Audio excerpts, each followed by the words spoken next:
मुझे बताइएगा कि इतना अहम मौका है, पाकिस्तान में शंघाई ताउन तंजीम कंडक्ट की जा रही है और हुकूमत इसकी तैयारियां भी कर रही है। ठीक ऐसे मौके पर पाकिस्तान तहरीक इंसाफ की तरफ से एहतजाज की कॉल देना और फिर उसे मशरूत कर देना कि बानी पाकिस्तान तहरीक इंसाफ से मुलाकात होगी तो हम मौखर कर देंगे, और हुकूमत इस पर गौर गौस भी कर रही है।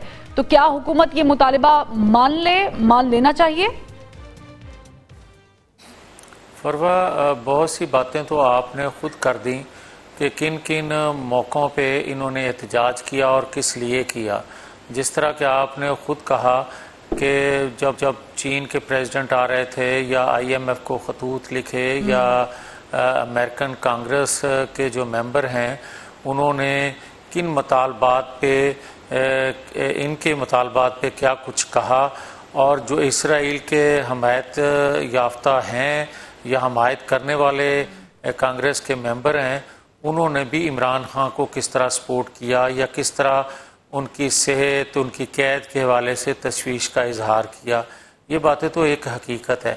अब जहाँ तक तल्लक है इनके कल के एहतजाज का, तो कल कोई ये बता दे कि अगर आज ये बात कर रहे हैं कि हमारी मुलाकात करवा दी जाए तो हम एहतजाज मौखर करने के लिए तैयार हैं, तो 2014 में कौन सा इमरान खान कैद था कि जिसकी मुलाकात के लिए इन्होंने एहतजाज किया था या इतना लंबा एक धरना दिया था। असल में बात हकीकत ये है कि रियासत का जो एजेंडा है या रियासत की जो तरक्की है, रियासत में जो मईशत की तरक्की है या सियासी इस्तेहकाम की बात है या दुनिया में सफारती तल्कात बेहतर होना शुरू होते हैं, तो तब ये आलमी एजेंडा अपना लेके आ जाते हैं और उस वक्त ये एक खेल खेलते हैं जिससे रियासत को नुकसान पहुंचता है। जहां तक आपका सवाल है कि आया इनको इजाज़त दे देनी चाहिए मुलाकात, हुकूमत को इनका मुतालिबा मान लेना चाहिए कि नहीं? ख्याल में जी मैं वही कहने लगा हूँ फरवा कि मेरे ख्याल में किसी तौर पर भी इनकी इस ब्लैकमेलिंग में नहीं आना चाहिए। उसकी वजह यह है कि सुबह देख लेना कि कितने लोग निकलेंगे।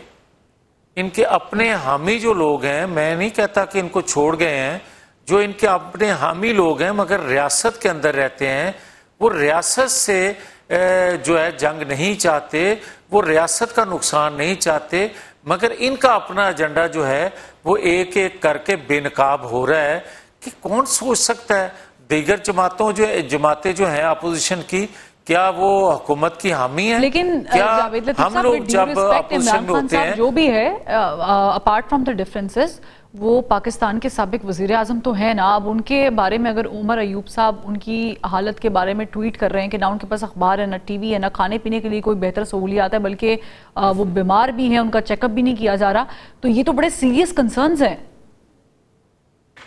आप बिल्कुल मुनासिब नहीं ये सवाल मेरे नज़दीक। इसकी वजह यह है, इससे पहले प्राइम मिनिस्टर नहीं हुए पाकिस्तान के, इससे पहले प्राइम मिनिस्टर जुल्फ़िकार अली भुट्टो नहीं थे, क्या उस वक्त उनसे कोई मुलाकात करने देता था? क्या वो फांसी नहीं चढ़ा दिए गए थे?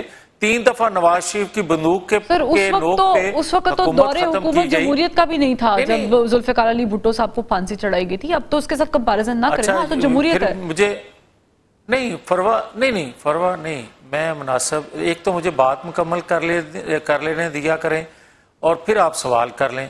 मैं आपको ये जो आप कहती हैं कि उस वक्त मार्शल्ला था, जमहूरी हुकूमत नहीं थी, तो नवाज शरीफ की तो जमहूरी हुकूमत थी 3 दफा। किसने वो हुकूमत गिराई? बंदूक की नोक पे हटाई गई, और किस वजह से हटाई गई?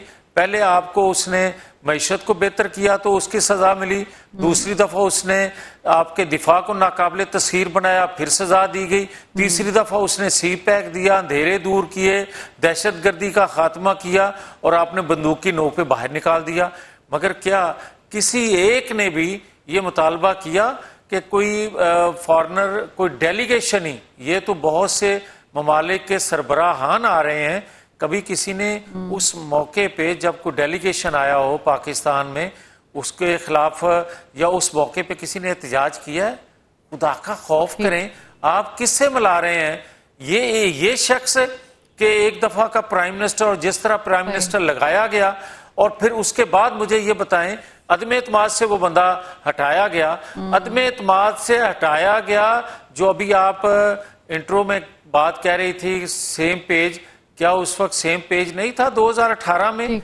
और वो सेम पेज जब फटा तब अदम एतमाद कामयाब हुआ, और अदम एतमाद कामयाब होने के बाद आज तक वो दुख जो है, वो रोना जो है, वो खत्म होने का नाम ही नहीं ले रहा। ठीक, यानी आप कह रहे हैं कि सेम पेज था, सेम पेज फटा, वो कहते हैं ना दुश्मन का दुश्मन दोस्त, तो वो वाला मामला खैर आपने डिस्कस किया। लेकिन अब ये जो SCO होने जा रहा है, ये पाकिस्तान के लिए ज़ाहिर है कि एक बहुत बड़ी चीज़ है। इंटरनेशनली बहुत सारे लोग इस पे नजरें जमाए हुए हैं। उसके फौरन बाद हुकूमत आईनी तरमीमी पैकेज लाने की भी बात कर रही है। नंबर गेम पूरी हो जाएगी हुकूमत के पास, क्योंकि अभी फिलहाल तो इस तरह का कोई मामला नजर नहीं आता। अगर आपको मामला नजर नहीं आ रहा तो फिर यकीनन तरमीम नहीं हो पाएगी। उसकी एक वजह है, उसकी एक वजह है जावेद लतीफ साहब, वो इसलिए कि मौलाना फजल रहमान साहब, जिसको हुकूमत मुसलसल बिलावल साहब भी कोशिश कर रहे हैं राम करने की, वो अभी तक इनडिसाइसिव हैं, उन्होंने कुछ डिसाइड नहीं किया। भाई पहली बात तो ये है कि अगर 2/3 अक्सरियत होगी तो फिर ही आप आईनी तरमीम कर सकेंगे। ये आप जहन से निकाल दें कि कोई गैर आईनी तरीका इख्तियार किया जाएगा, नंबर 1। नंबर 2 ये है कि आपको 2/3 अक्सरियत होती नजर आएगी तो फिर बात भी बैठ के कर लेंगे। अच्छा, ये गैर आईनी से मुराद क्या है आपका जावेद लतीफ साहब? गैर आईनी तरीका, गैर आईनी बहुत तरीके पहले आजमाए जाते रहे हैं माजी में।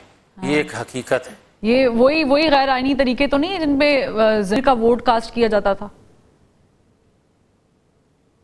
मैंने तो जो कहना था आपको कह दिया, इससे मेरा ख्याल ज्यादा और मुनासिब नहीं। मैं इसलिए पूछ रही हूँ कि बिलावल भुट्टो जरदारी साहब ने भी ताकत का इस्तेमाल इंसाफ के अदारे सारे इस्तेमाल किए जाते थे हरबे, मगर इस दफा अगर कोई 2/3 अक्सरियत होगी, मेंबर पूरे होंगे, देन ये आईनी तरमीम आएगी।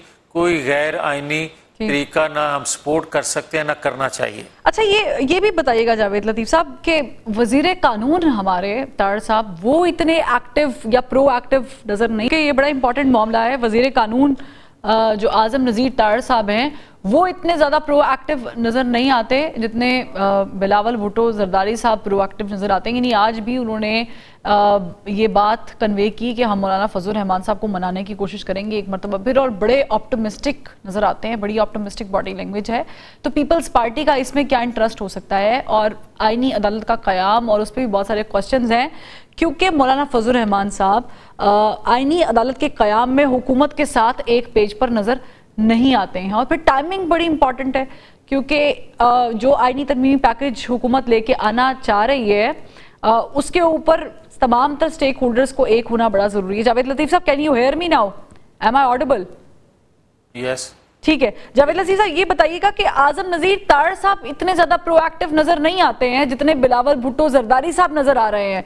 पीपल्स पार्टी का इसमें क्या मुफाद है? अगर हुकूमत एक्टिव होती तो आपने सवाल करना था इत्तेहादी एक्टिव क्यों नहीं है। अगर इत्तेहादी एक्टिव है तो फिर बर्दाश्त कर लें। ये बड़ा सवाल है कि इत्तेहादी ज्यादा एक्टिव हैं, जिनके पास स्टीयरिंग है वो इतने एक्टिव नहीं है।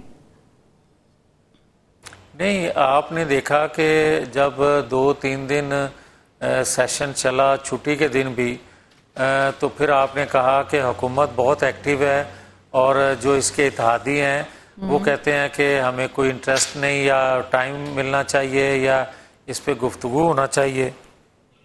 ठीक, सही, ठीक, बहुत शुक्रिया जावेद लतीफ साहब, आपने वक्त निकाला।